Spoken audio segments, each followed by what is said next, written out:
ശബരിമല മണ്ഡല മകരവിളക്ക് മഹോത്സവം വളരെ ശാന്തമായി ഭക്തജനങ്ങൾ സുഖ സംതൃപ്തിയോടുകൂടി തിരിച്ചു പോകുന്ന 29 ദിനങ്ങൾ പൂർത്തിയായിരിക്കുകയാണ്. ഇന്ന് 30ാമത്തെ ദിവസമാണ്. നാളെ ധനു 1 അല്ലേ? നാളെ ധനു 1 ആണ്. അപ്പോൾ ഈ 29 ദിവസം വളരെ മനോഹരമായിട്ടാണ് ഈ മണ്ഡലകാലം പൂർത്തിയാകുന്നത് എന്ന് പറയുന്നതിൽ അതിയായ സന്തോഷമുണ്ട്. അതിൽ മാധ്യമപ്രവർത്തകർ ഞങ്ങൾക്ക് നൽകിയ സേവനം വളരെ നന്ദിയോടുകൂടി ഞങ്ങൾ ഓർക്കുകയാണ്. എല്ലാ കാര്യങ്ങളിലും വളരെ പോസിറ്റീവായ വാർത്തകൾ നൽകുന്നു. എന്നാൽ ചില കാര്യങ്ങൾ തിരുത്തേണ്ട കാര്യങ്ങൾ ചൂണ്ടിക്കാട്ടുന്നു. ഇതെല്ലാം ഭരണകൂടവും ദേവസ്വം ബോർഡും ജുഡീഷ്യറിയും എല്ലാവരും ചേർന്നുള്ള വളരെ സംതൃപ്തമായ ഒരു മണ്ഡല മകരവിളക്ക് മഹോത്സവമാണ് കടന്നു പോകുന്നത്. അതിൽ ആദ്യമേ തന്നെ മാധ്യമപ്രവർത്തകർ അതിൻ്റെ വിജയത്തിന് വേണ്ടി പ്രവർത്തിച്ച മാധ്യമപ്രവർത്തകർക്ക് കൃത്യമായ നന്ദി രേഖപ്പെടുത്തുകയാണ്.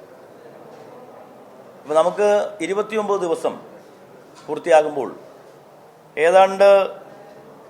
ഏതാണ്ടല്ല കൃത്യകണക്കാണ് 22,67,956 പേർ 22,67,956 22,67,956 പേർ ആണ് ഇന്നലെ വരെ വന്നത്.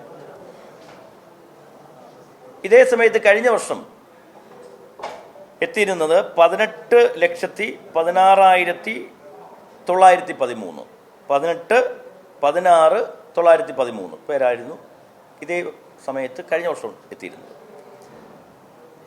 ഇത്തവണ 4,51,043 പേർ അധികമായി എത്തി.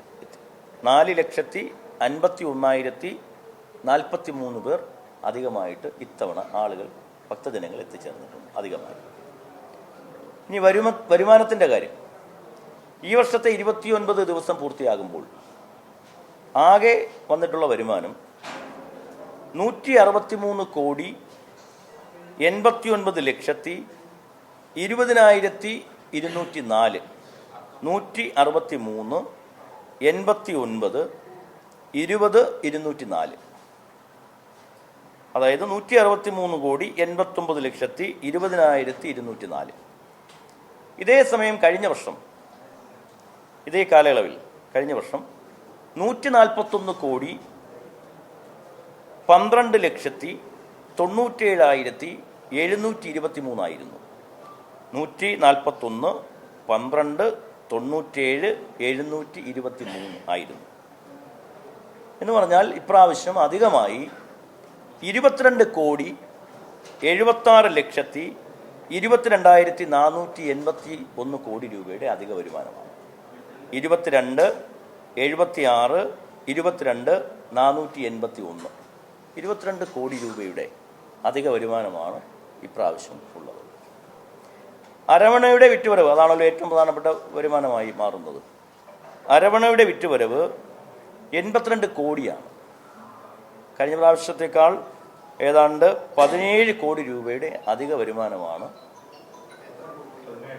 17 കോടിയുടെ അധിക വരുമാനം ഇപ്രാവശ്യത്തെ അരവണയുടെ വിറ്റുവരവ് റിലീസ് അതിൻ്റെ തന്നേക്കാം. 82 കോടിയാണ് ഇപ്രാവശ്യത്തെ. 82 കോടി 67 ലക്ഷം. കഴിഞ്ഞ വർഷം ഇത് 65 കോടിയായിരുന്നു. ഏതാണ്ട് 17 കോടി രൂപയുടെ വിറ്റുവരവ് ഉണ്ടായിട്ടുണ്ട്. ഇത്രയുമാണ് പ്രധാനമായും ഇതിൻ്റെ കണക്ക് കാര്യങ്ങളായി പറയാനുള്ളത്. പിന്നെ 25-ാം തീയതിയാണ് തങ്ക അങ്കി ഇവിടെ എത്തിച്ചേരുന്നത്. വൈകുന്നേരം 5 മണിക്ക് ഇവിടെ എത്തിച്ചേരും. 22-ന് രാവിലെ 6 മണിക്ക് ആറന്മുളയിൽ നിന്നും പുറപ്പെടും. 25-ന് വൈകുന്നേരമാണ് ഇവിടെ എത്തുന്നത്. തങ്ക അങ്കി ചാർത്തിയുള്ള ദീപാരാധന അന്ന് വൈകുന്നേരം 6:30-ക്ക്. പിന്നെ നമ്മുടെ ജീവനക്കാരും പോലീസുമായി ചേർന്ന് നടക്കുന്ന കർപ്പൂരാഴിയുണ്ട്. അത് 23-നും 24-നും ആയിരിക്കും. ഇത്രയുമാണ് ഇക്കാര്യത്തിൽ പറയാനുള്ളത്.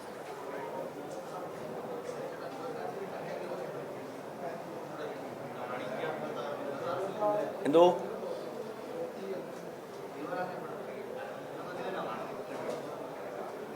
കാണിക്കാൻ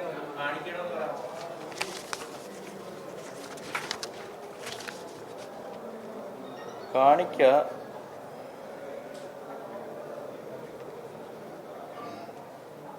52 കോടിയാണ്. 52 കോടി 27 ലക്ഷം. 52 കോടി 27 ലക്ഷമാണ്. കഴിഞ്ഞ പ്രാവശ്യം അത് 43 കോടി 92 ലക്ഷമായിരുന്നു. 43 കോടി 92 ലക്ഷമായിരുന്നു. ഇപ്രാവശ്യം അത് 52 കോടി 27 ലക്ഷമാണ്.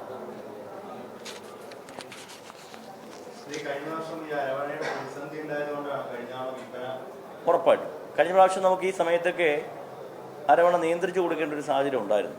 അതിപ്പോൾ ഇല്ലല്ലോ. യഥേഷ്ടം നമ്മൾ കൊടുക്കുകയാണ്.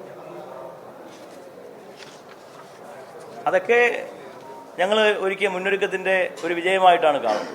സർക്കാരിൻ്റെയും ദേവസ്വം ബോർഡിൻ്റെയും ഒക്കെ ഒരു മുന്നൊരുക്കവും. അത് മാത്രമല്ല, ഇപ്പോൾ ഈ ദർശനത്തിൻ്റെ കാര്യത്തിൽ പോലീസിൻ്റെ ഭാഗത്തു നിന്നുണ്ടാകുന്ന ഒരു വലിയ സംഭാവന, ക്രൗഡ് മാനേജ്മെൻറ്റ്, അതിൽ പോലീസിനാണ് അതിൻ്റെ ക്രെഡിറ്റ്. അവർ വളരെ നന്നായി ഹോംവർക്ക് ചെയ്ത് നല്ല രീതിയിൽ മാനേജ് ചെയ്ത് മുന്നോട്ട് പോവുകയാണ്. അതിലൊരുപാട് കാര്യങ്ങൾ ഞാൻ നേരത്തെ പറഞ്ഞത് തന്നെയാണ്. അതിൽ 18-ാം പടിയിൽ നിൽക്കുന്ന അവരുടെ ഡ്യൂട്ടി സമയം ഇന്നലെ ADGP പറഞ്ഞത് തന്നെയാണ്. ഇന്നലെ ADGP അതുമായി ബന്ധപ്പെട്ട് കാര്യങ്ങൾ പറഞ്ഞല്ലോ.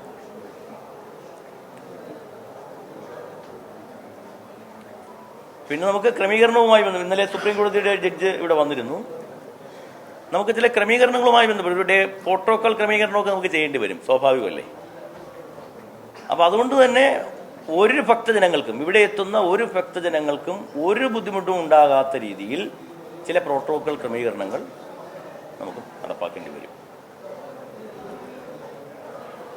അത് സ്വാഭാവികമല്ലേ. ഒരുപാട് സുപ്രീം കോടതി ജഡ്ജിമാർ വരുന്നുണ്ട്, ഹൈക്കോടതിയുടെ ജഡ്ജിമാർ വരുന്നുണ്ട്, മന്ത്രിമാർ വരുന്നുണ്ട്, MLA മാർ വരുന്നുണ്ട്, സാമൂഹിക രാഷ്ട്രീയ രംഗത്തെ അല്ലെങ്കിൽ സെലിബ്രിറ്റികൾ, അങ്ങനെ ഒരുപാട് പേര് വരും.